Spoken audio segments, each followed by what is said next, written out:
setting dulu.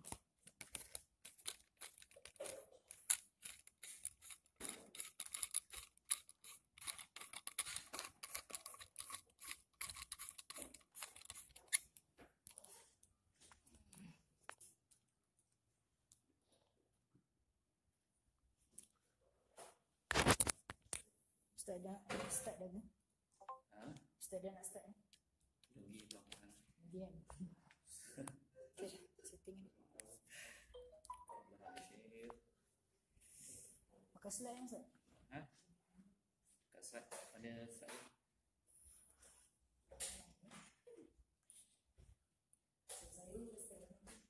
Ada dapat nota tak dekat dalam Telegram? Ada? Tak. Oh, tak ada Telegram. Oh, ya ke? TC dia ada tahu dia ada Telegram. Dia kumpulkan nota-nota. Ustaz, ni yang Ustaz ni. Tak ada apa. Ustaz Syam. Ustaz Syam ni Khair Syam. تفضل.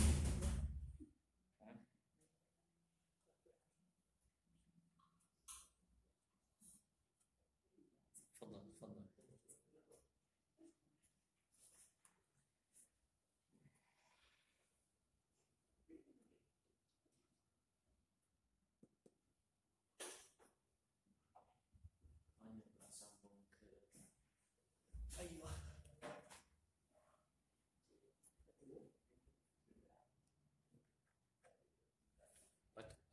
Handphone boleh baca PDF. Handphone je boleh baca PDF. Nanti dia bagi dalam bentuk PDF. Yang lepas punya dengan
yang ni.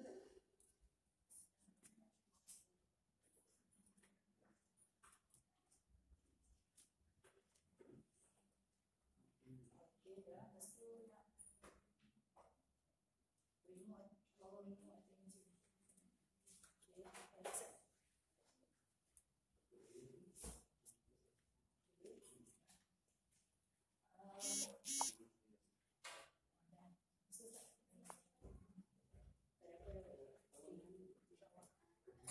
Kalau balik Ustaz.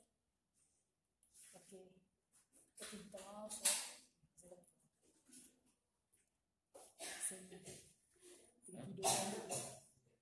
Tengah? Bukan. Hanya tu tengah mencari kat Islam. Allahu Akbar. Tadabbur. Ayuh. Tak ada suara. Oh, malah belum start ni. Oh, ini start. Okey, ya pula. Okey, nampak?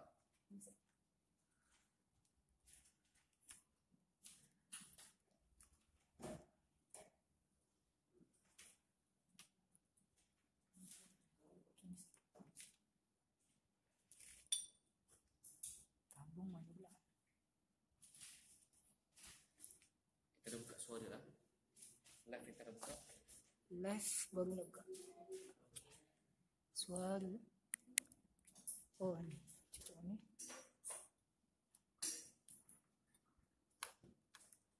Okey. Okay, Ustaz.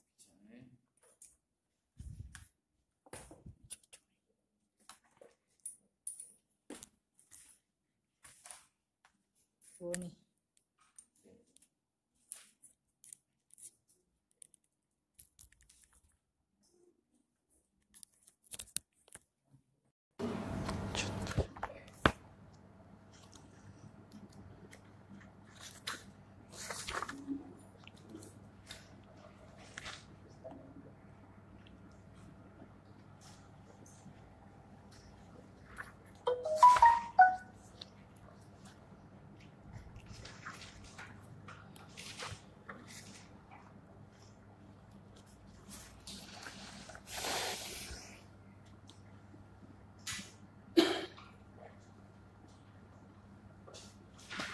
Nampak?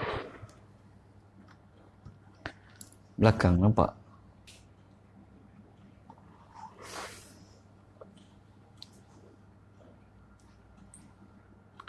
Dia dah masuk Telegram ke belum? Ha? Okey, dah ke? Boleh ke nak mula ke apa ni? Dah boleh mula.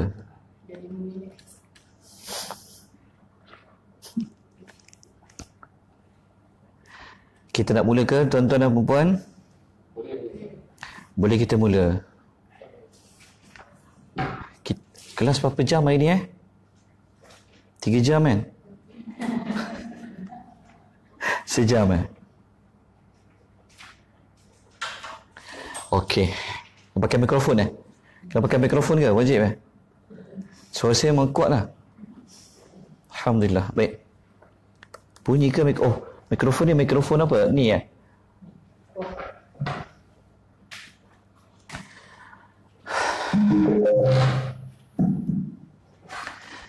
Bismillahirrahmanirrahim.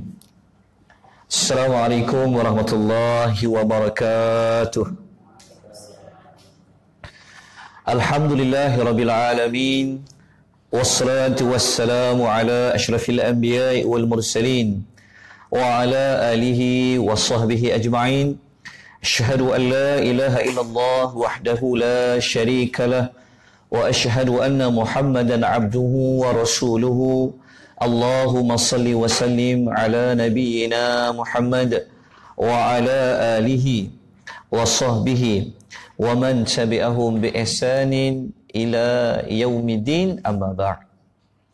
Tuan-tuan, puan-puan, hadirin dan hadirat, muslimin dan muslimat rahimani wa rahimakumullah. Syukur kadar Allah Subhanahu wa taala pada malam ini seperti yang jadualkan, seperti yang dihebahkan bahawa dalam tempoh lebih kurang 1 jam ataupun lebih sikit daripada 1 jam kita akan sama-sama membicarakan, mempelajari tentang surah Yasin, yang mana kita memberi tumpuan kepada konsep tadabbur surah Yasin.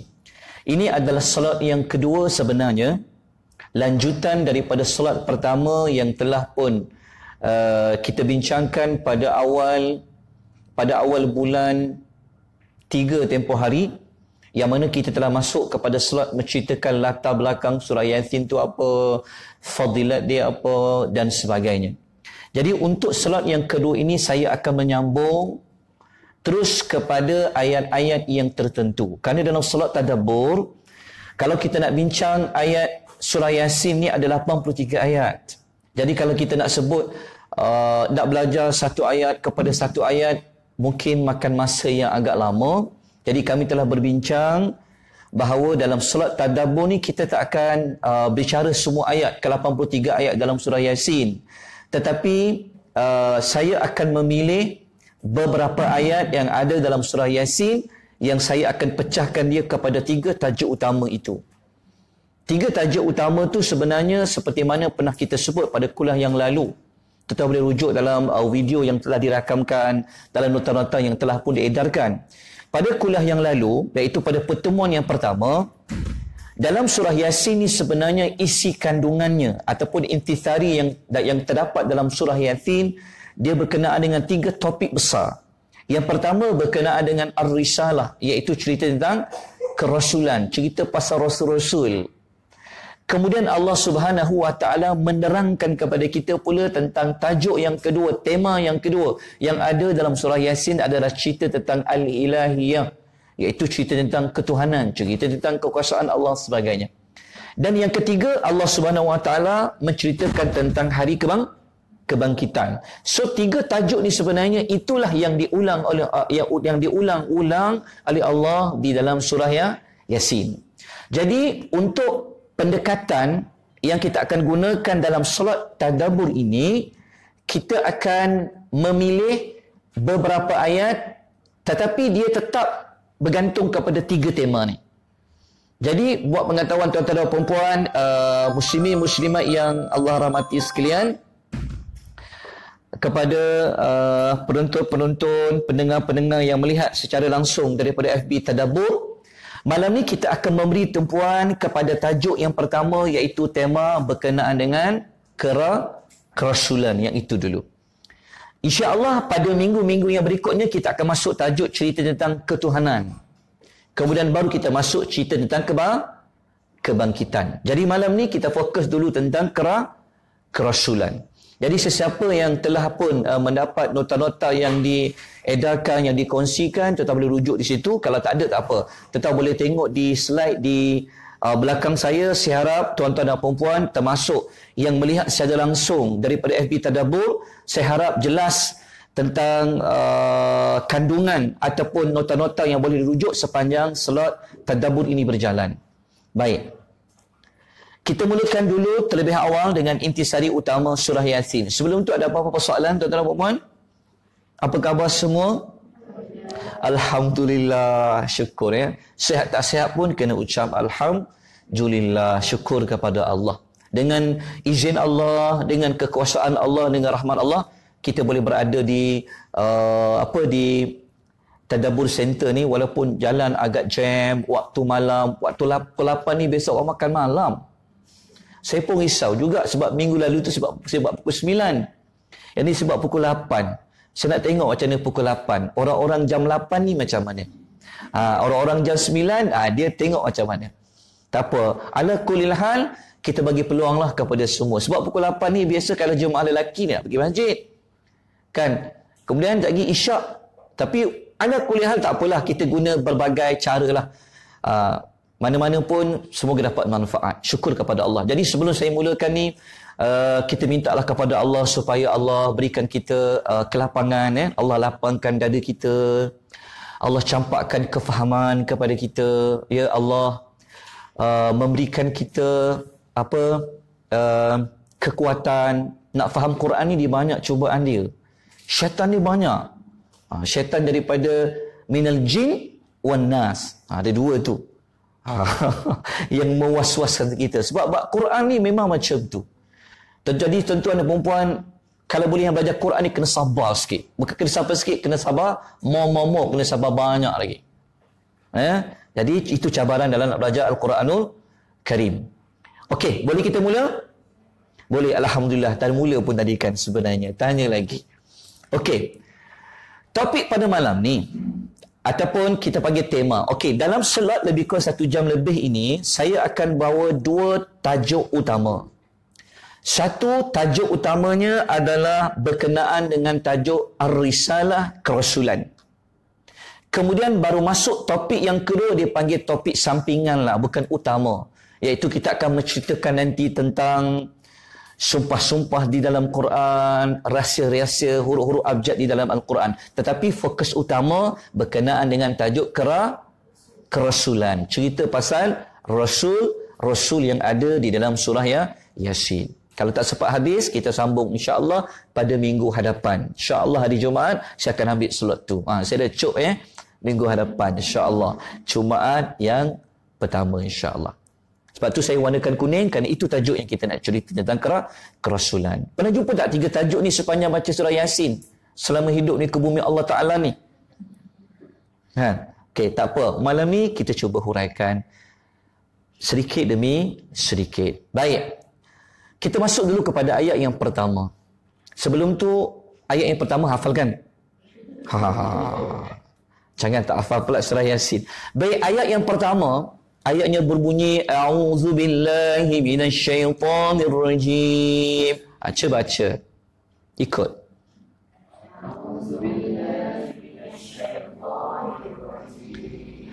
Bismillahirrahmanirrahim.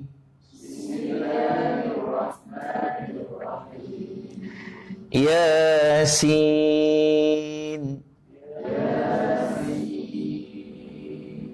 Dah cukup. Senang kan baca Yasin je? 2 huruf je baca. Baik. Yasin, ayat yang pertama ini, Allah memulakan ia dengan menyebut huruf-huruf abjad. Dia panggil huruf-huruf hijaiyah. Ada berapa huruf pada ayat yang pertama surah Yasin ni? 2 huruf, iaitu huruf ya dengan huruf sin. So dibaca secara terpisah ya, ya dengan sin. Ada huruf gabungan lain 3 huruf. Contohnya alif, lam, mim. Jangan dibaca alam pula. Alif, lam, mim, alam dia baca. Ada huruf alif, lam, ra. Jangan dibaca ular pula. Kena baca huruf terpisah. Ya, ya. Sin, sin. Alif, alif. Lam, lam. Ra, ra. Kaf, ha, ya, ain, sad. Begitu cara bacaannya.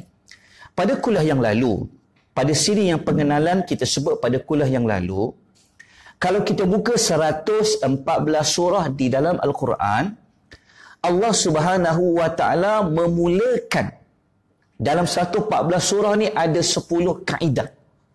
Telah kita sebut pada kuliah yang lalu.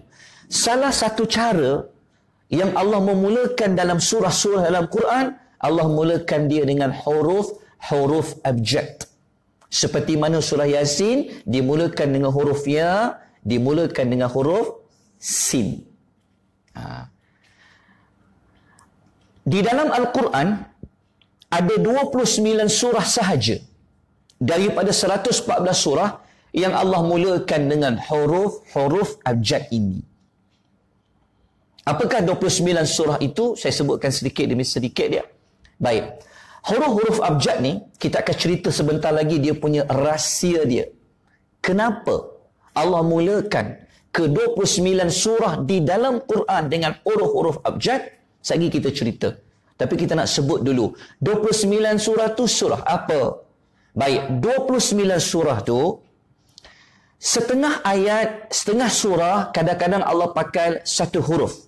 Kadang-kadang Allah pakai 2 huruf. Kadang-kadang Allah pakai 3 huruf. Kadang-kadang Allah pakai 4 huruf. Kadang-kadang Allah pakai 5 huruf. Maka Yasin berapa huruf? 2 huruf. Baik. Surah yang menggunakan 1 huruf abjad ada 3 surah. Iaitu surah Qaf, surah Sad, surah Al-Qalam. Surah Al-Qalam mula dengan huruf apa? Kalau Qaf, Qaf. Kalau Sad, Sad. Al-Qalam, Al-Qalam. Ke macam Nun. Macam tu. Ada surah lain yang menggunakan 2 huruf abjad. Iaitu surah Ghafir, surah Fussilat, surah Az-Zukhruf, surah Ad-Dukhan, Al-Jathiyah, Al-Ahqaf, Yasin, Taha dan surah An-Namlu. Dan ada surah yang mulakan 3 huruf seperti surah Al-Baqarah, Al-Imran, Al-Ankabut, Ar-Rum, Luqman, As-Sajadah, Yunus, Hud, Yusuf, Ibrahim, Al-Hijr, Asy-Syu'ara, Al-Qasas. Maknanya paling banyak guna 3 huruf. Kemudian yang guna 4 huruf, yang Allah mulakan dengan 4 huruf, iaitu surah Al-A'raf dan surah Ar-Ra'd. Dan surah yang mulakan 5 huruf, ada 2 surah. Surah apa? Maryam dan surah Asy-Syura. Sampai 5 saja. Tak ada yang 6. Kalau siapa jumpa yang 6 tu, maknanya tak lama dah dia tu. Sampai 5 je. Para ulama sebenarnya para ulama yang kaji dalam Quran ni, mereka cuba mencari kenapa sakat 5 je. Sebab tu dalam Quran kalau Allah bersumpah, paling banyak Allah akan sumpah 5 benda. 5 perkara. Dia macam sama. Tapi ada juga 6. Tapi itu sikit sangat. Dikaitkan. Ada yang Allah sumpah dengan 1 perkara, ada 2 perkara, ada 3 perkara, ada 4 perkara, ada 5 perkara. Itu sekadar sedikit maklumat untuk belajar tentang huruf-huruf abjad. Baik, kita masuk kepada rahsia dia. Kenapa 29 surah di dalam Quran tu Allah mulakan dengan huruf-huruf abjad? Kenapa? Apa hikmah dia? Kalau Allah mulakan Yasin, apa makna dia? Entah, Yasin lah. Kan? Okey, dia ada hikmah dia. Baik. Yang pertama, dia begini.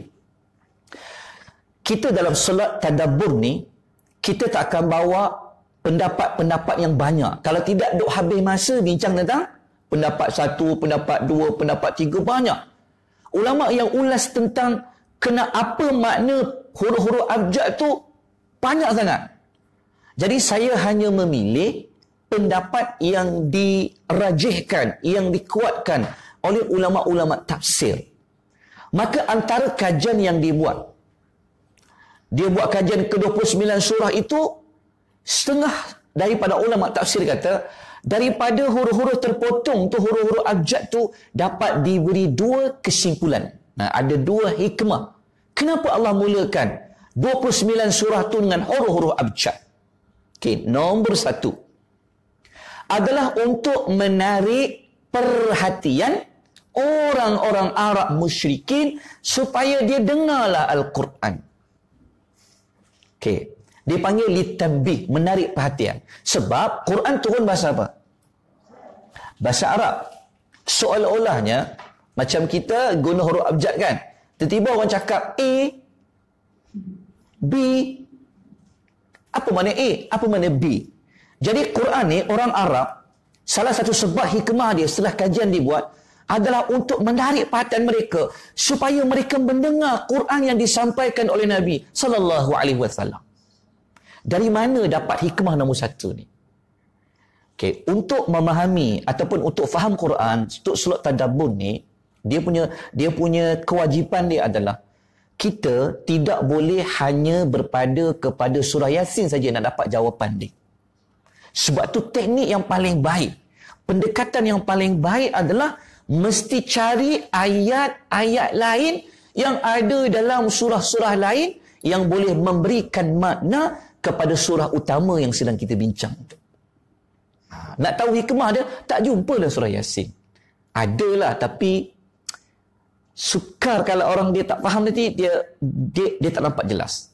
Okey, boleh faham tak sekadar ini? Jadi jangan pelik. Nanti kan saya akan bawa surah-surah lain pula. Kata bincang surah Yasin, tapi kenapa bawa surah lain? Kan? Dia dah jadi pening. Tapi pening ni bagus kadang-kadang. Dia ada peningkatan. Faham tak? Daripada dia tak pening langsung, okey. Saya bagikan dalil dia dalam Quran. Ada ke dalam Quran kata mereka tak nak dengar Quran turun? Okey, ada. 1. Tuan-tuan dan puan-puan yang Allah rahmati sekalian.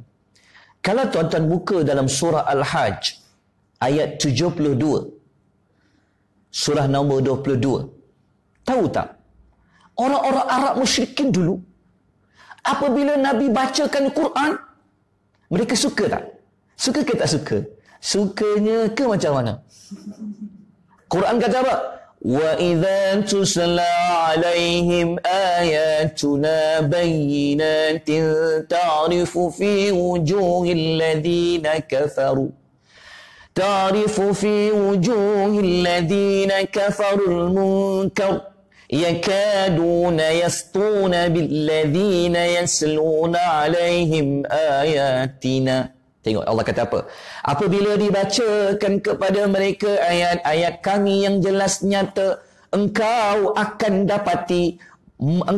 dapat lihat pada muka orang yang kafir itu tanda marah dan benci. Hampir-hampir mereka hendak menerkam dan menyerang orang yang membacakan ayat-ayat kami kepada mereka. Turun satu ayat Nabi bacakan, turun surah Nabi bacakan. Antara respon orang Arab ketika itu, berubah mereka. Mereka sangat benci orang yang baca Quran. Hampir-hampir dia nak buat apa? Dia nak pergi belasah orang yang baca Al-Quran tu. Okey. Nampak tak? Apabila dia dah benci, dia tak suka orang baca Al-Quran, mereka marah, mereka akan ambil tindakan apa? Rujuk satu lagi surah Fussilat ayat nombor 26, surah yang ke-41. Okey. Allah kata apa? وَقَالَ الَّذِينَ كَفَرُوا لَا تَسْمَعُوا لِهَذَا الْقُرْآنِ وَالْغَوْا فِيهِ لَعَلَّكُمْ تَغْلِبُونَ. Tak apa, Dik. Tak apa. Baik. Kalau orang dah marah, kalau orang dah benci Quran dibaca kan, jangan ada ya, mana-mana di kalangan kita ni, kalau dibacakan Quran dia marah, dia benci, dia nak terkam orang tu. Jangan ada. Kalau ada sifat macam tu, dia sama macam watak orang-orang kafir di zaman Nabi dulu. Okey, suka tak kalau dengar Quran? Suka sangat. Ke macam mana? Okey, apabila orang dah tak suka, nampak jelas pada muka mereka, mereka akan buat apa? Dan orang yang kafir itu berkata kepada kawan-kawan dia semua tu, janganlah kamu mendengar Al-Quran ini. Dia kata, buatlah hinga-binga terhadap orang yang baca tu, supaya kamu berjaya mengganggu bacaan dia. Kalau dia dah terganggu, dia akan berhenti membaca Quran. Nampak tak? Maknanya orang-orang Arab musyrikin dulu, apabila Nabi baca Quran, dia suka tak? Dia tak suka. Bahkan mereka telah buat satu pakatan. Mereka cuba apa? Mereka pakat ramai-ramai. Kalau Muhammad ni nak baca Quran, jangan dengar. Kita buatlah bising-bising. Kita buatlah apa-apa pun cara. Asalkan dia tak dapat nak baca Quran tu, dan dia berhenti daripada membaca Al-Quran itu kepada kita. Nampak? Oleh kerana inilah Allah mendatangkan huruf yang terpotong untuk menarik perhatian mereka supaya dengarlah Quran tu. Sebab Quran bahasa Arab. Betul? Apabila turun huruf yang terpotong, macam saya sebut tadi itulah apa itu? Jadi Quran turun ya, sin, kaf, ha, ya, ain, sad. Mereka akan rasa lain je tak pernah dengar apa perkataan itu, sedangkan dia bahasa Arab. Maka itu untuk menarik perhatian mereka. Nampak tak nombor satu? Okey. Yang kedua, apa hikmah yang kedua? Allah mulakan 29 surah dengan huruf-huruf terpotong ini, huruf abjad. Yang kedua adalah untuk membuktikan bahawa Al-Quran yang Nabi baca tu, yang Nabi sampaikan tu, adalah betul-betul datangnya daripada Allah, bukan Muhammad yang cipta. Okey, boleh faham tak yang kedua ni? Laju sangat ke saya sebut? Jelas tak suara saya?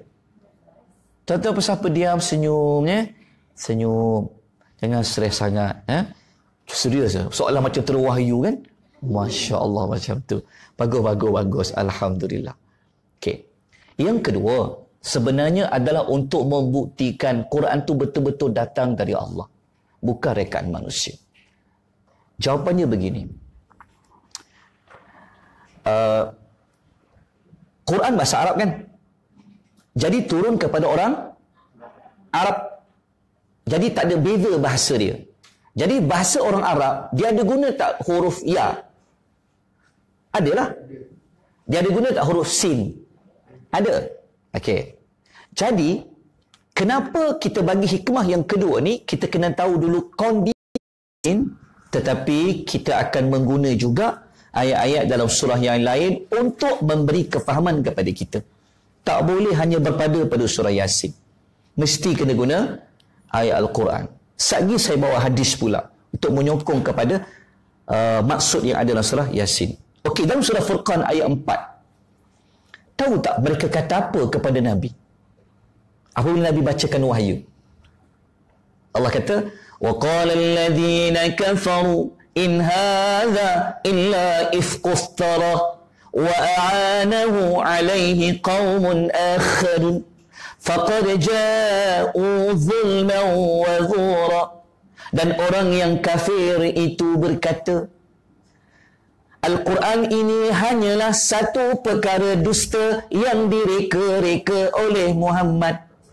Dan dia itu dibantu oleh kaum yang lain. Maknanya orang Arab dulu, mereka kata, Quran yang Nabi baca tu, mereka kata siapa reka?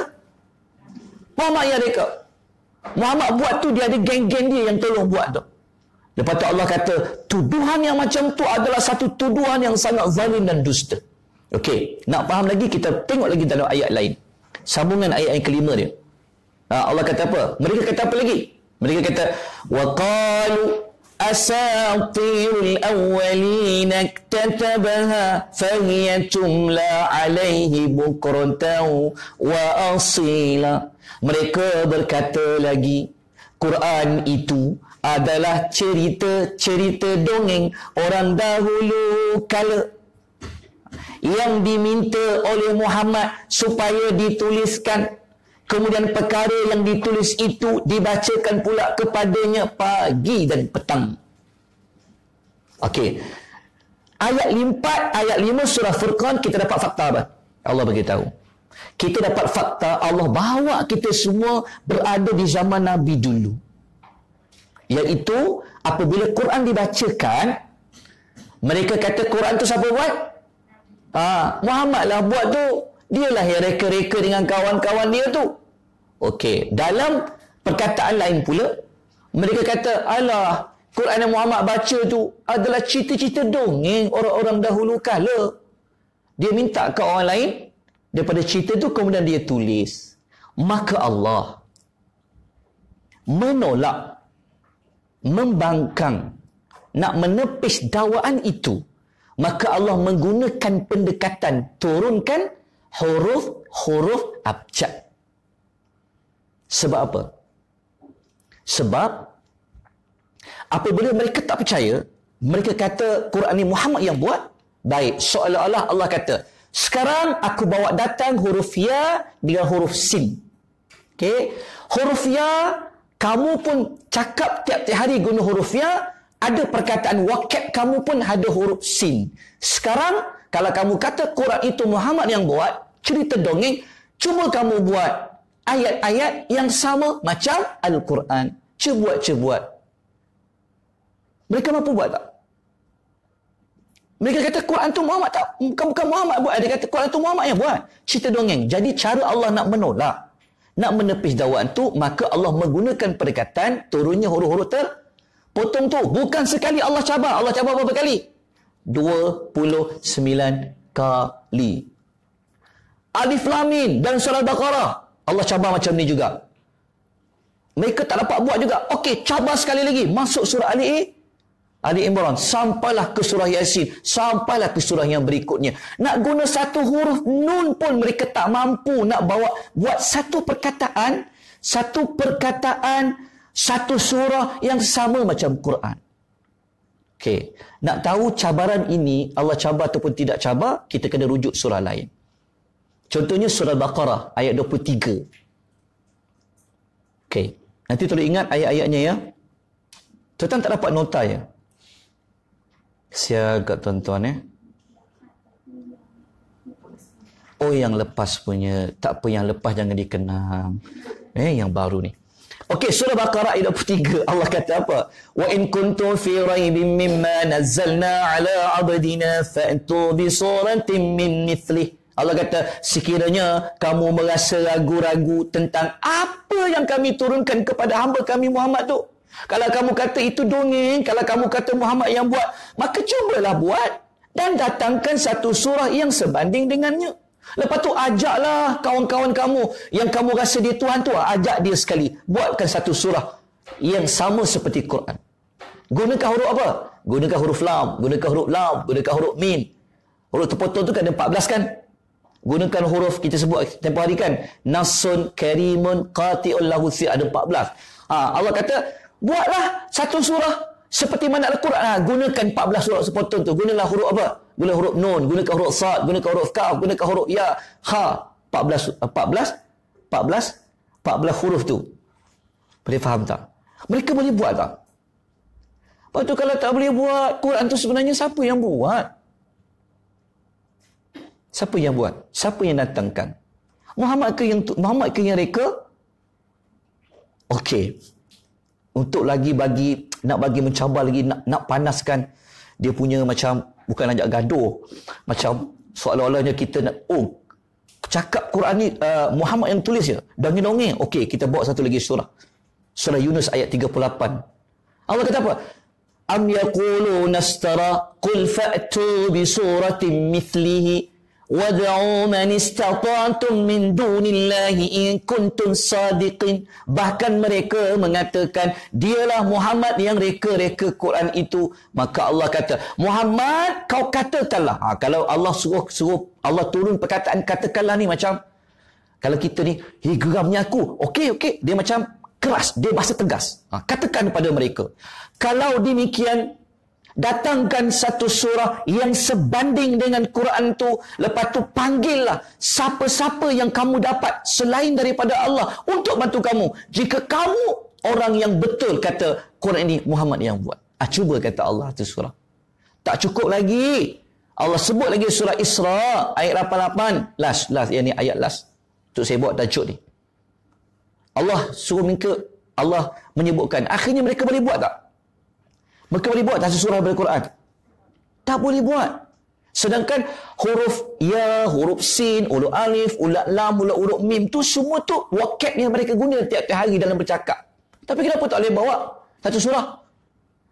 Betul Allah kata, قُلْ لَئِنِ اجْتَمَعَتِ الْإِنْسُ وَالْجِنُّ عَلَىٰ أَنْ يَأْتُوا بِمِثْلِ هَذَا الْقُرْآنِ لَا يَأْتُونَ بِمِثْلِهِ وَلَوْ كَانَ بَعْضُهُمْ لِبَعْضٍ ظَهِيرًا. Katakanlah wahai Muhammad, sesungguhnya jika sekalian manusia dan jin berhimpun dengan tujuan nak buat dan datangkan yang sebanding dengan Quran ini, mereka tidak akan dapat membuat dan mendatangkan yang sebanding dengannya, walaupun mereka saling membantu ataupun kerja sama, tak akan dapat mampu. Oleh demikian, kalau manusia yang ada kat muka bumi ni pun Allah bagi peluang kepada orang kafir, panggillah siapa-siapa kawan kau. Panggillah jin sekalipun. Panggillah patung-patung tuan-tuhan yang kau kata dia tuhan tu. Minta kau buat satu surah daripada Quran. Gunakan huruf ya tadi. Gunakan huruf sin tadi. Boleh ke tak boleh? Allah kata mereka takkan mampu. Kalau begitu, sebenarnya Quran ni siapa yang datangkan? Muhammad reka ke? Tak. Itu yang kita nak kata amboi macam tu. Okey, boleh faham? Dapat tak hikmah? Dua hikmah. Kenapa Allah gunakan huruf yang terpotong pada surah Yasin dan pada 28 surah yang lain? Seolah-olah kenapa diulang 29 kali Ustaz? Kenapa tak cukup alif lam mim cukup?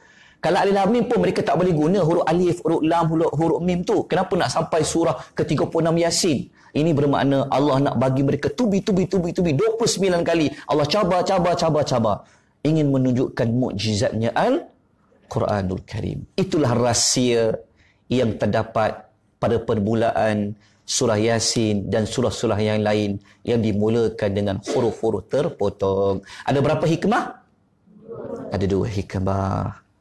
Dah boleh faham yang ini, nanti senang nak faham alif lam mim, alif lam ra, kaf ya ain sad, selesai. Sebab itu dalil lain, dalil yang paling jelas sekali untuk fakta yang kata untuk mencabar tu, selepas Allah sebut huruf terpotong, Allah sebut apa lepas tu biasanya? Alif lam mim dzalikal kitab, Yasin wal Quran, Nun wal qalami wa ma yasturun. Alhamdulillah. Dalam surah Yusuf, alif lam ra tilka ayatul kitab, disebut Quran. Maka daripada ulama kata mula-mula sebut huruf terpotong, huruf abjad, lepas tu ayat yang berikutnya sebut pasal Quran. Inilah rahsianya yang dibuat kajian oleh para ulama-ulama tafsir. Ada soalan? Dah habis ayat nombor 1. Yasin. Sesalah? Yasin kan? Kan baca Yasin je lah. Baik. Ada soalan tak nak tanya? Dapat tak dia punya istifadah? Faham tak? Dah faham yang ni senang. Maknanya 28 surah tu dah boleh faham dah permulaan dia. Okey. Dia ada pecah lagi tajuk huruf abjad tu. Jadi saya tak nak bawa kat sini. Nanti sekarang banyak sangat makluman kan. Balik nanti makan penadol. Jadi saya ringankan tajuk ni. Kalau berat sangat, kalau laju ya, kepada yang menonton secara langsung, kalau laju sangat, tak jelas suara saya, tolong berikan komen anda. Baik, saya pergi ayat nombor 2. Boleh? Alhamdulillah. Okey. Ayat nombor 2, ayatnya berbunyi. Ikut saya baca ya, saya baca dulu kemudian ikut. Wal Qur'anil Hakim.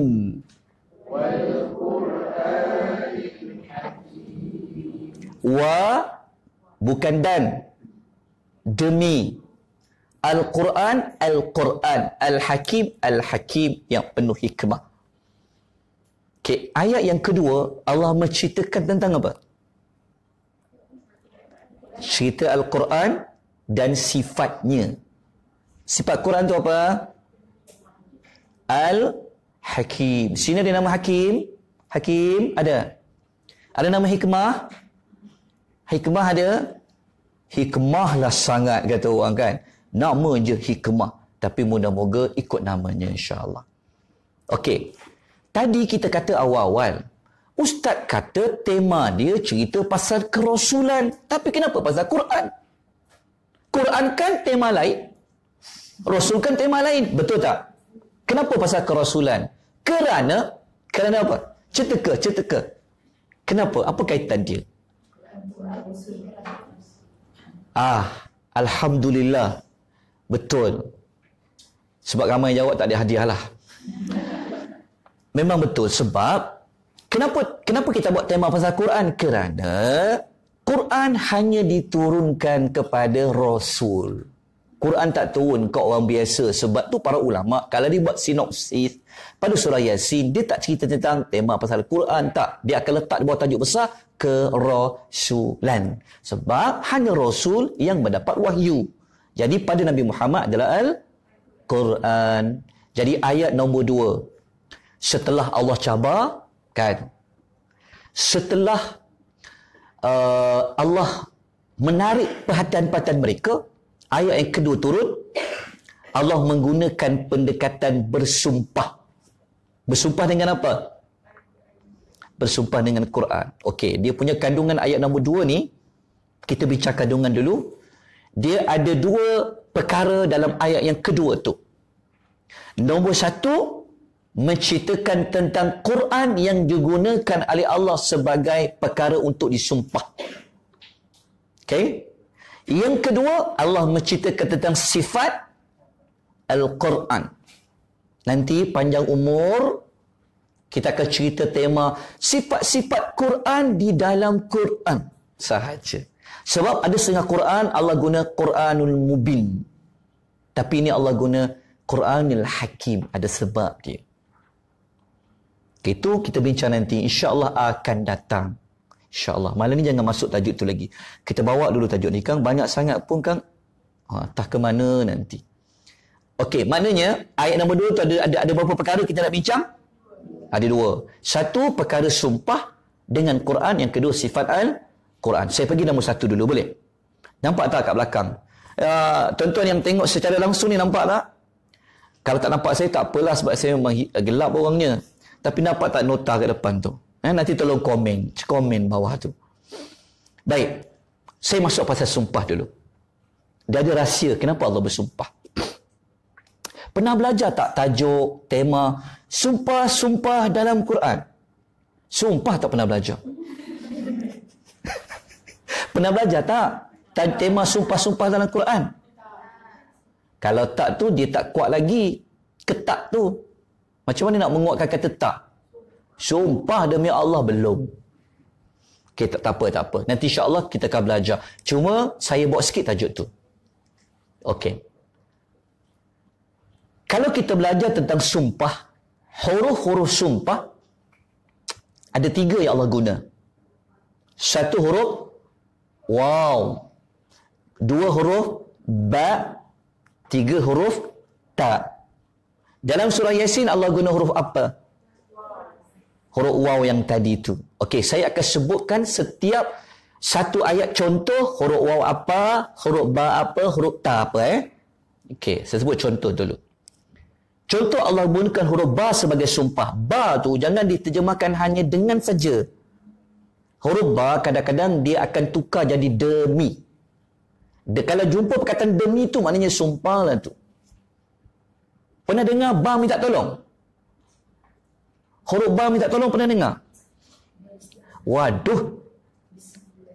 Huruf ba, salah satu fungsinya ba tu bermakna ba minta tolong. Dia panggil ba al-isti'anatu. Kalau ba minta tolong tu dia akan terjemah dengan nama Bismillah, dengan nama Allah. Sebenarnya ba kat situ fungsinya adalah ba minta tolong.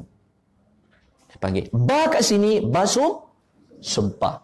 Nanti buka balik YouTube rakaman oleh Dr. Azrul. Dia ada cerita tentang bahasa-bahasa dalam surah Al-Fatihah tu.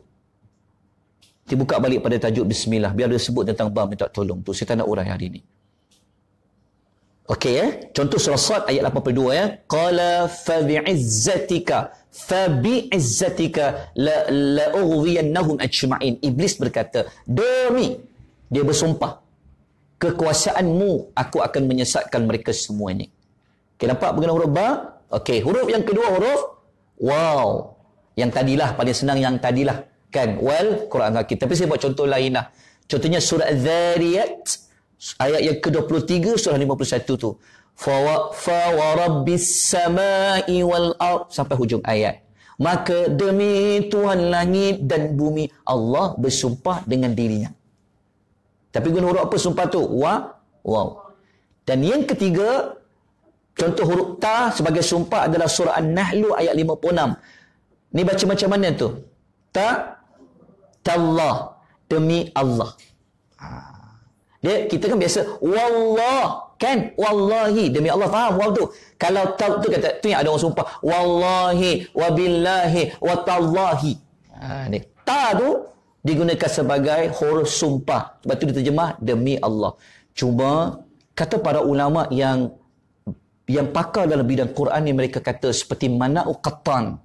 Dia kata dalam buku Mabahis fil Ulumil Quran, dia kata huruf ta dalam sumpah ni tak banyak, jarang Allah guna di dalam Al-Quranul Karim. Okey, dah dapat dah fungsi huruf waw tu sebagai salah satu huruf sumpah. Okey, dah dapat maklumat tu? Okey. Saya masuk kepada tajuk sumpah. Ni penting tajuk ni. Sebab kita belajar tajuk sumpah ni, kita boleh cover banyak surah lain di dalam Al-Quranul Karim. Ingat tu. Okey, kita hafaz surah lazim tak? Hafaz surah lazim? InsyaAllah. Okey, surah lazim surah yang dilazimi baca. Okey, surah apa yang Allah ada bersumpah dengan demi Mekah? Ada tak? Bukan demi Mekah, tapi Allah kata demi negeri yang aman. Wattini wazzaitun wa turi sinin wa hadzal baladil amin. Sumpah kan? Tapi ada 4. Sumpah apa lagi Allah gunakan sumpah? Wal asri demi masa. Lagi? Wad duha demi waktu duha. Lagi? Wal fajr. Lagi? Demi kuda perang yang berlari dengan laju. Surah apa tu bapa? Jangan baca wal khas pula ya. Wal adiyat. Okey, sumpah. Okey, sekarang ni macam ni. Kalau belajar bab sumpah di dalam Quran, dia panggil Al-Qasam. Kita tak ada whiteboard, dari sini tak tulis bahasa Arab dia, tak apa. Okey, ada 2 kaedah sumpah. Penting ni sebab dalam surah Yasin dia ada 2 ni. Okey, yang pertama dia panggil Al-Muqsamu bihi.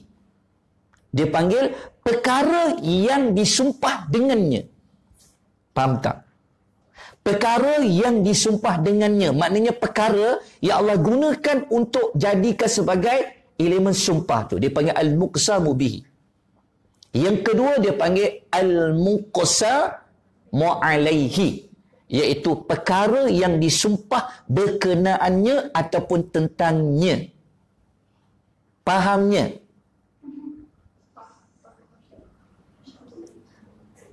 Faham tak?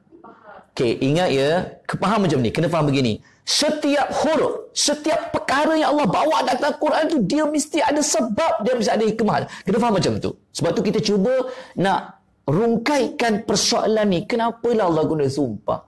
Kenapa? Kita faham dah sumpah. Sumpah. Tetapi dia sebab. Kenapa guna sumpah? Kenapa ayat lain Allah tak guna sumpah? Kenapa surah ni guna sumpah? Dia ada sebab dia. Kerana Allah tu bijak. Quran itu sendiri bijak. Kita akan belajar wal Quranil Hakim sekejap lagi. Okey. Apabila sumpah, dia ada dua benda. Pertama, perkara yang digunakan sumpah. Okey, contoh kalau saya kata, tengok saya bagi perkataan sumpah dan tolong bezakan mana satu perkara yang disumpah, mana satu perkara yang disumpah tentangnya. Kalau saya kata, demi Allah, saya lapar. Demi Allah tu apa? Perkara yang disumpah dengannya. Allah tu. Al-muqsamu alaih, lapar tu. Faham tak? Maknanya kenapa saya bersumpah? Kerana saya nak menegaskan bahawa saya lapar. Yelah dah pukul 8. Tadabbur, lapar ni biasa makan malam. Sedap baunya kan? Orang kat rumah tu boleh lah. Sambil dengar, sambil makan kopok, makan nasi. Tersedak dah dia orang. Kami ni Alhamdulillah. Ya, air ni pun kosong tapi tak apa, alhamdulillah. Syukur pada Allah Subhanahu wa taala. Ujian Tuhan kan? Allahu salam. Okey, faham tak dia perkataan tu? Okey, saya bawa contoh lain Saya bawa contoh lain.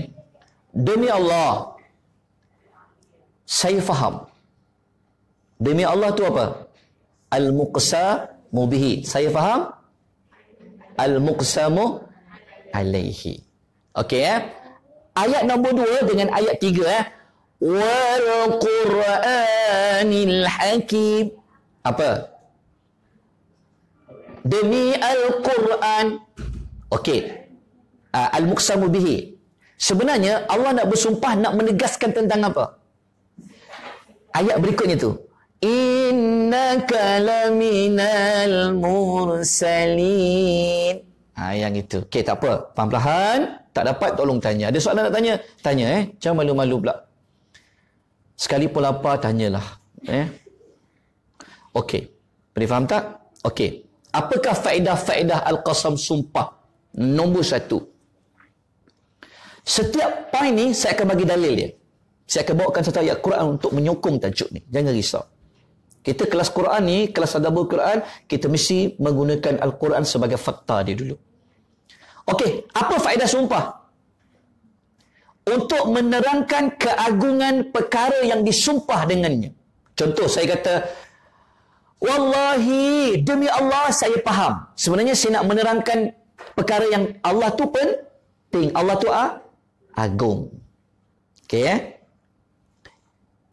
Dalam ayat surah Yasin ni, mana yang Allah bersumpah dengannya? Al-Quranul Hakim. Bermakna Al-Quran tu apa? Kedudukan dia. Macam ni. Kita manusia tak boleh bersumpah dengan demi buah tin, demi buah zaitun. Saya faham, tak boleh syirik. Hanya Allah je boleh buat macam tu. Okey, sekarang ni persoalan macam ni. Allah, kalau dia gunakan perkara yang digunakan untuk sumpah, contohnya Allah kata, demi masa. Masa tu ni kedudukannya apa? Agung tak? Besar. Demi buah tin, benda tu ada manfaat besar. Demi buah zaitun, ada manfaat besar. Demi negeri yang aman ini, Mekah. Agung tak Mekah?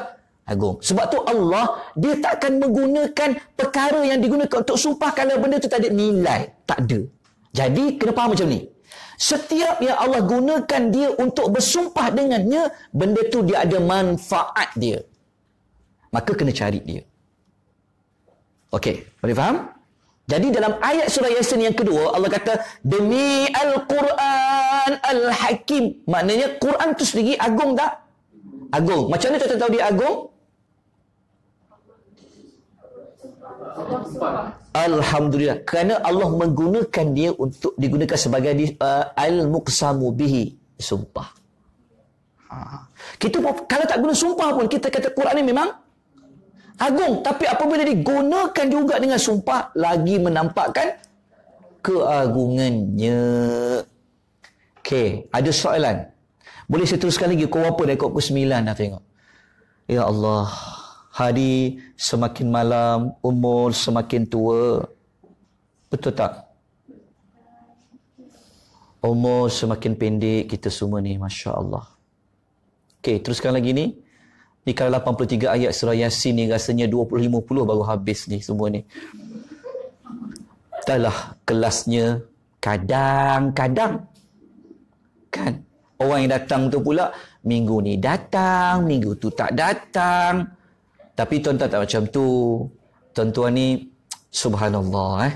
Okey, gurau je, gurau-gurau. Okey. Yang kedua, apa fungsi sumpah? Fungsi sumpah ni adalah, kalau Allah bersumpah tentang benda yang dia nak sumpah tu, Allah ingin menerangkan kepentingan perkara yang disumpah tentangnya dan memberi penekanan terhadapnya.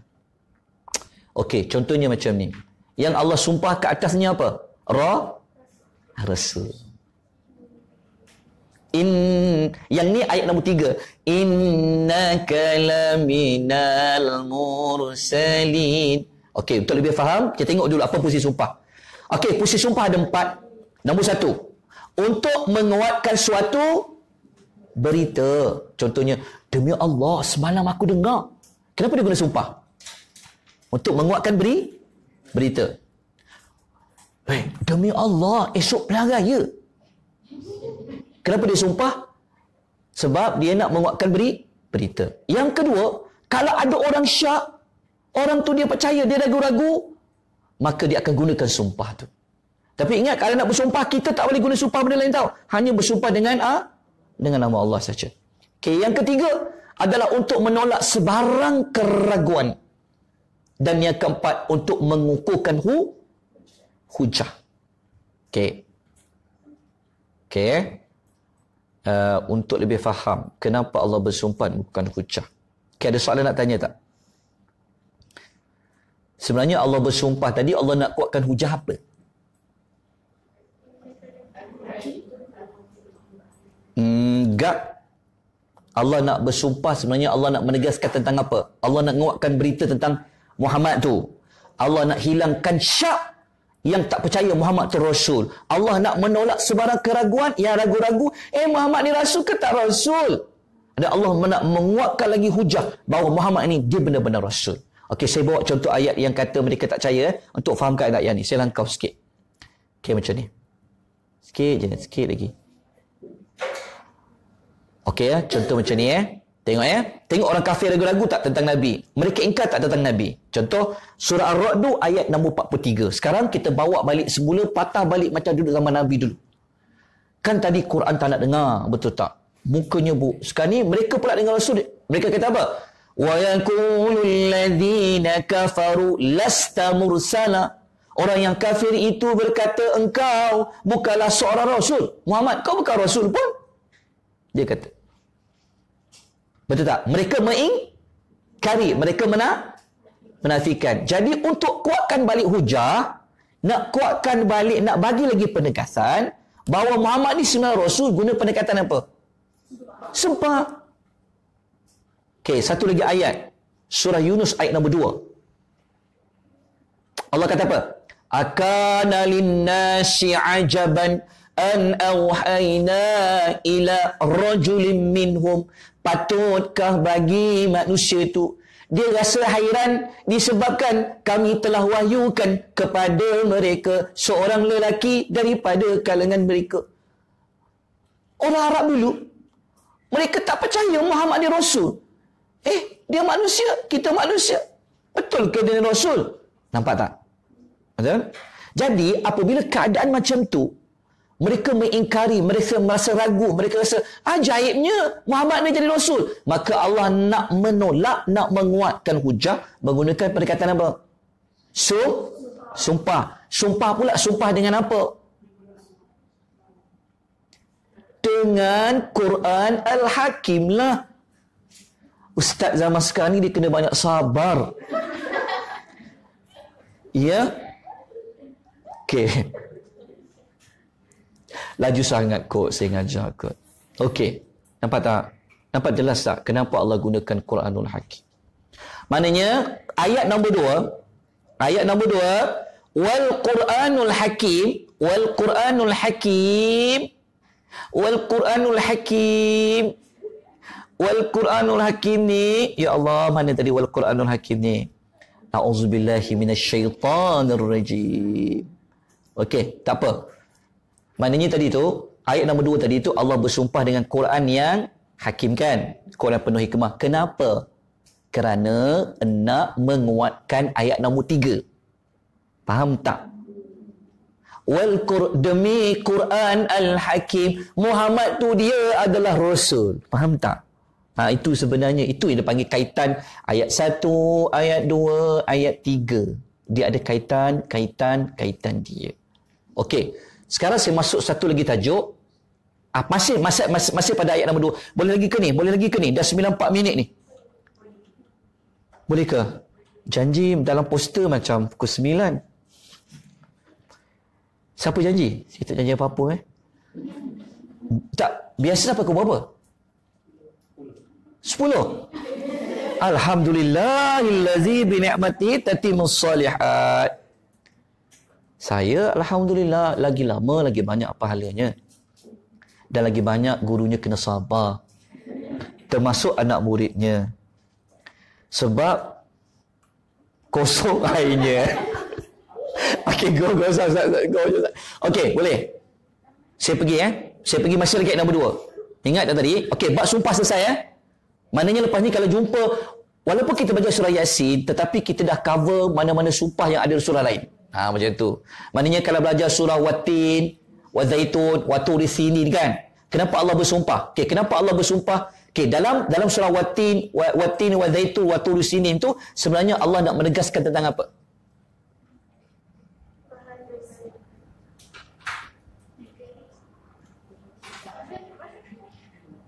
Melayu mudah. Tak, Melayu dia mudah. Semangat dia. Okey. Dalam surah Yasin, tadi kita belajar, dalam surah Yasin, Allah bersumpah sumpah pada ayat 2 untuk menegaskan perkara pada ayat 3. Okey. Demi Al-Quran, Muhammad itu sebenarnya dia memang Rasul yang diutuskan. Okey. Sebab apa? Allah menegaskan kerana ada orang kata Muhammad ni bukan Rasul. Okey. Dalam surah At-Tin, Allah nak menegaskan tentang apa? Demi buah tin, demi buah zaitun, demi gunung tu, demi negeri yang aman. Itu sumpah dia. Allah menegas tentang apa? Laqad khalaqnal insana fi ahsani taqwim. Sebenarnya Allah nak menegaskan bahawa kita semua ni tahu tak, cantik. Yalah, Allah kata sumpah, Allah bersumpah dalam Quran dengan 4 perkara pula. Benar-benarlah sesungguhnya manusia ni dijadikan dengan sebaik-baik kejadian. Jadi janganlah rendah diri sangat. Aku ni gelap sikit daripada orang lain. Tak, kita sebaik-baik kejadian. Sebab Allah bersumpah dengannya. Okey, boleh faham tak sekarang ni? Okey, saya patah balik ayat nombor 2 tadi tu. Ayat nombor 2 ada satu lagi bab. Bab apa? Sifat Al-Quran Al-Hakim. Okey. Apa makna Al-Hakim? Kita faham Al-Hakim apa makna Al-Hakim? Yang penjaga masa, yang hakim yang bijaksana, yang arif lagi bijaksana. Sebab tu kalau hakim mahkamah rendah, yang arif, yang tinggi, yang amat arif, yang lebih bijaksana. Betul lah tu. Allah menggunakan nama sendiri. Allah kan Al-Hakim kan? Jadi Allah menggunakan namanya, sifatnya tu seperti mana yang ada pada Quran. Quran itu Al-Hakim. Quran ni bijaksana. Quran ni bijak. Apa makna Quran ni bijak? Quran ni penuh hikmah. Okey, saya bagikan pada 3 benda utama. Contoh. Okey, Quran ni dia bijak, sangat bijaksana, penuh dengan hikmah. Yang pertama boleh tengok dari sudut susunan ayat dia. 1. Yang kedua dari sudut uslub, gaya bahasa dia. Yang ketiga boleh tengok dari sudut hukum hakamnya. Quran ni pandai. Sebab tu kita kata, bacalah Quran. Kalau nak jadi pandai nak, kau bacalah Quran nak. Sebab Quran tu dia pandai. Quran tu dia maha hikmah nak. dia banyak hikmah dalam tu. Faham tak? Ialah sebab dia adalah kalam Allah. Allah tu sendiri Al-Hakim. Lepas tu pula, macam ni kita kata Quran tu hebat. Allah menggunakan dia sebagai sumpah. Tapi Quran yang bijak itulah.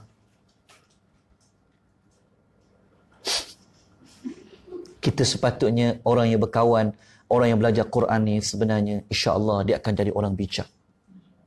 Kerana dia mengambil kebijakan yang ada di dalam Quran tu. Bijaknya Quran ni pertama dari sudut susunan ayat dia. Dia banyak, cuma saya pecahkan sikit-sikit je. Dari sudut penggunaan gaya bahasa dia dan hukum hakam dia. Okey, contoh susunan ayat ni semua fahamlah. Dia panggil, sebenarnya kan kita belajar kan, ayat ni disusun ayat pertama, ayat kedua, ayat ketiga sampai ayat yang berikutnya sebenarnya disusun tu wahyu. Sebab tu kalau kita bincang, ulama-ulama bincang, susunan ayat di dalam Quran ini, Nabi suka-suka ke, sahabat suka-suka ke apa? Jawapannya dia adalah wahyu. Allah Maha mengetahui. Allah Maha mengetahui nak letak ayat ni kat mana. Cuma kita je kena belajar.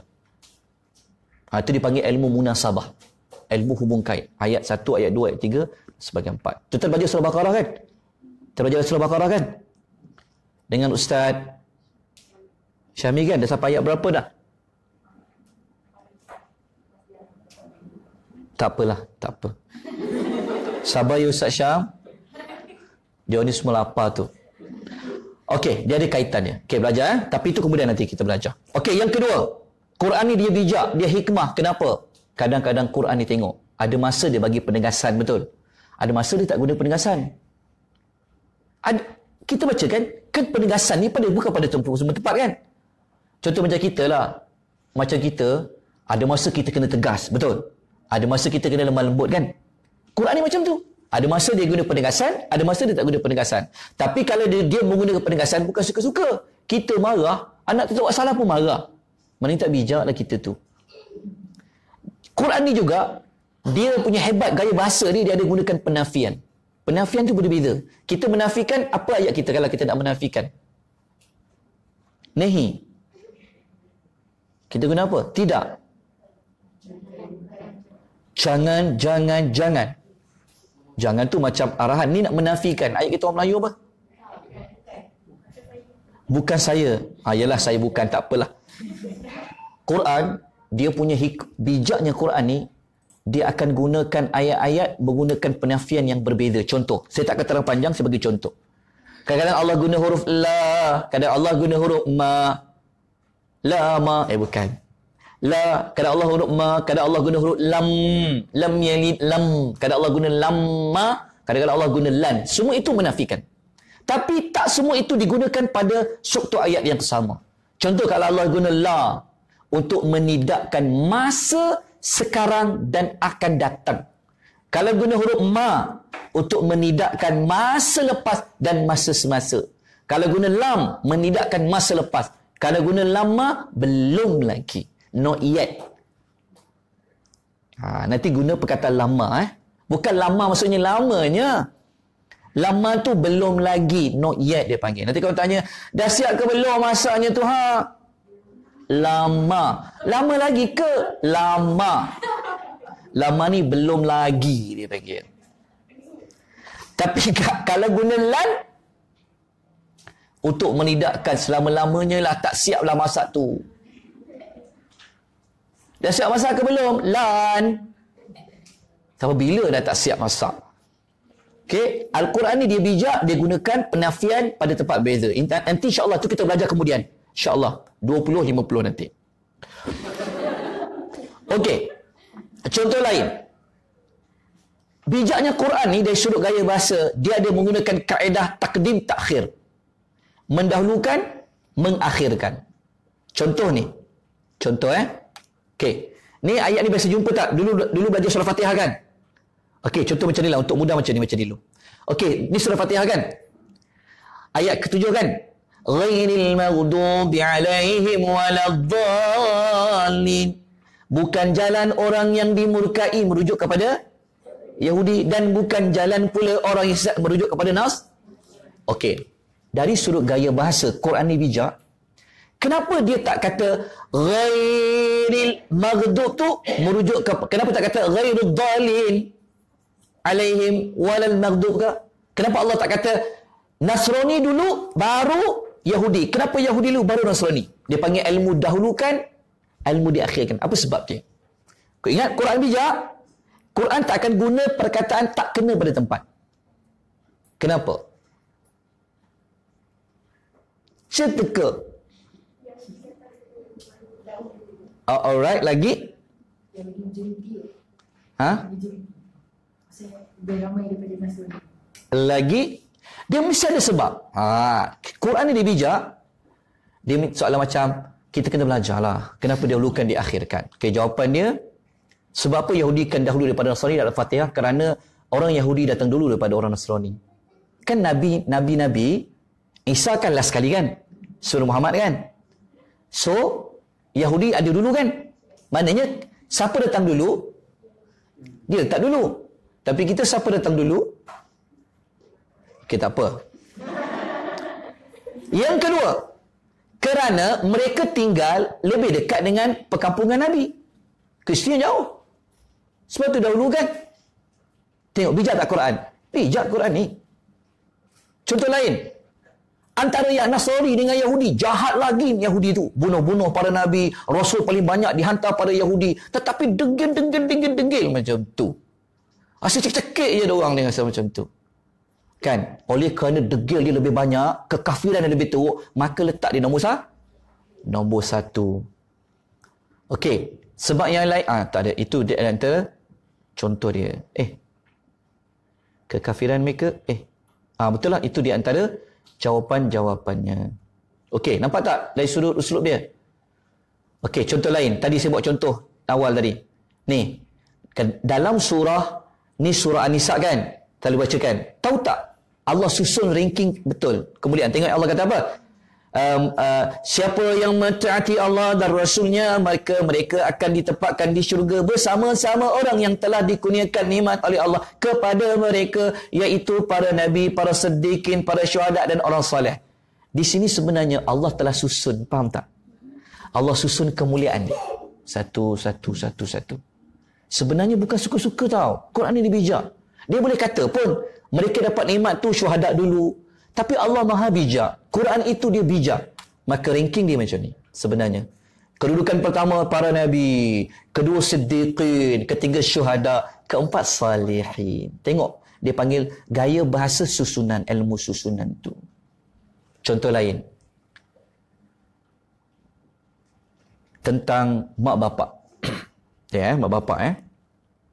Setelah Allah katakan jangan syirikkan dia. Nombor dua siapa? Ibu kenapa? Kenapa susun macam tu? Jangan syirikkan Allah, lepas tu buat baik kepada ibu bapa kamu. Maknanya, kalau Allah susun macam tu, dia panggil beratlah kedudukan dia. Tetapi kenapa Allah, ketika mana dia kata pada anak buat baik pada kedua orang tua dia, dia tak tunjukkan watak bapa, dia tunjukkan watak ibu. Sebab apa?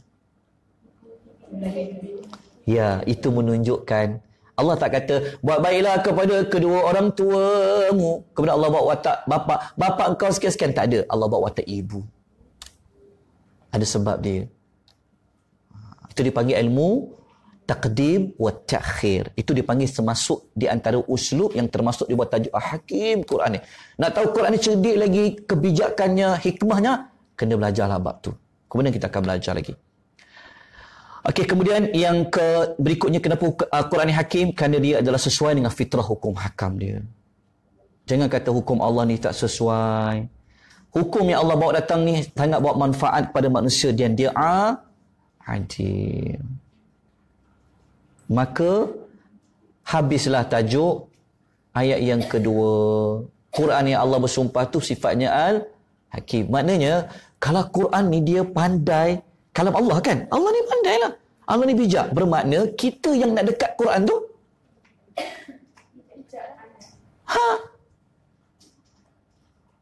walaupun belajar sekejap, sekejap lagi lupa, tak apa. Kan? Tak apa, kita manusia. Sebab tu begini, nanti kita belajar pada minggu berikutnya ya. Kita tengok ya, Quran ni tengok ya. Malam. Tengok ya, malam. Kerana turun Quran, malam tu jadi mulia. Bulan turunnya Quran, bulan tu jadi mulia. Rasul, siapa yang dapat Quran, dialah yang paling mulia. Malaikat yang bawa wahyu Quran, dialah yang mulia. Kenapa? Quran saja. Quran turun pada bulan apa? Ramadan. Ramadan jadi bulan yang paling mulia sebab turunnya Quran. Malam diturunkan Quran malam apa? Malam Al-Qadar. Jadi malam tu jadi malam terbaik kerana malam tu turunnya Quran. Malaikat yang bawa wahyu Al-Quran, Jibril, dia dipanggil Ar-Ruhul Amin. Kemudian Quran turun kepada Nabi apa? Muhammad, maka dia menjadi sayyid, penghulu pada semua para Nabi Muhammad. Kemudian pula Quran turun kepada umat mana? Umat Muhammad, tu yang kita panggil ummatan wasata, umat the best, sebab adanya Quran. Okey. Dan di sini kita belajar Quran itu dia bijak. Maknanya marilah kita sama-sama menjadi orang yang bijak, orang yang mencari hikmah. Apa yang ada dalam Quran kita gali dia, tak apa insya-Allah. Walaupun malam terpaksa berjalan-jalanlah.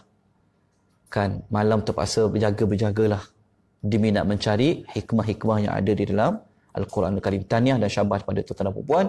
Doa banyak-banyak pada Allah supaya Allah sabitkan hati itu dengan Quran ya. Sebab nak belajar Quran ni memang cabaran dia banyak. Banyak sangat cabaran dia. Cabaran dia. Jadi minta Allah kuatkan hati, kuatkan semangat. Okey. So pengajaran ayat 2 apa kita belajar di sini, Allah menunjukkan keagungan Quran kerana Allah Taala bersumpah dengannya. Dan Allah tidak akan bersumpah melainkan dengan sesuatu yang diagungkan.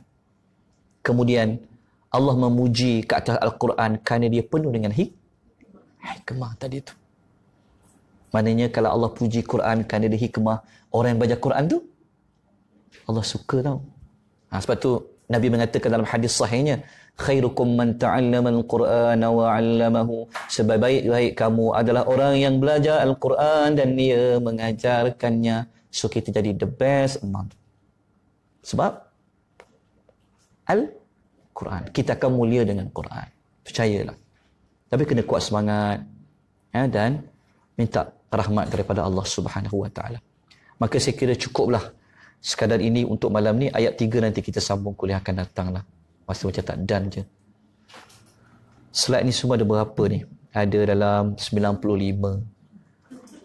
Sekarang tadi buat ayat slide nombor 54. Laptop saya yang satu lagi tu, dia tak sihat laptop satu lagi tu. Terkorban dia. Ketika laptop tu dia ada jam dan saat. Okey, ada apa soalan nak tanya? Nota dapat tak? Tapi saya dah share, nanti insya-Allah akan dibagi kepada Telegram. Ada dah nota baru. Yang untuk malam ni. Dah dapat ke belum? Lama. Kelan. Lama. Belum lagi. Okey, ada apa-apa soalan? Pertanyaan? Nanti nak balik malam susah pula. Okey. Ada apa soalan tak? Bapak-bapak, soalan laju sangat ke saya ajar? Ke ada pertanyaan? Yang tengok di rumah sambil makan-makan tu ada soalan tak? Tanyakan tengok. Dia ada komen apa di bawah tu tak? Ada tak?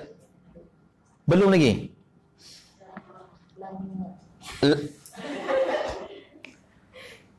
Lama. Yalah, belum lagi ya. Okey. Ada apa pertanyaan? Saya bagi tempoh 5 minit. Apa pertanyaan? Sepatutnya kita berhenti. Ada soalan tak? Tak ada. Kalau macam tu, kalau tak ada soalan, kita jumpalah minggu hadapan insya-Allah. Jumaat minggu pertama. Saya dah cop dah Jumaat minggu pertama tu. Boleh ya Ustaz Syahri boleh insya-Allah. Ustaz Syahmi boleh Okey, kita jumpa insya-Allah pada minggu depan 6 hari bulan. Cuma pukul berapa tuan-tuan sesuai? Kalau nak datang sini kena buat awal lah. Ataupun macam mana? Pukul 8 sesuai?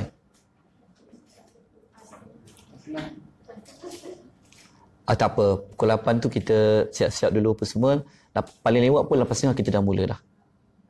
Okeylah, kita jumpa insya-Allah minggu hadapan pada 6 hari bulan April jam 8.30 malam, tempat yang sama, jam yang sama, kursi yang sama,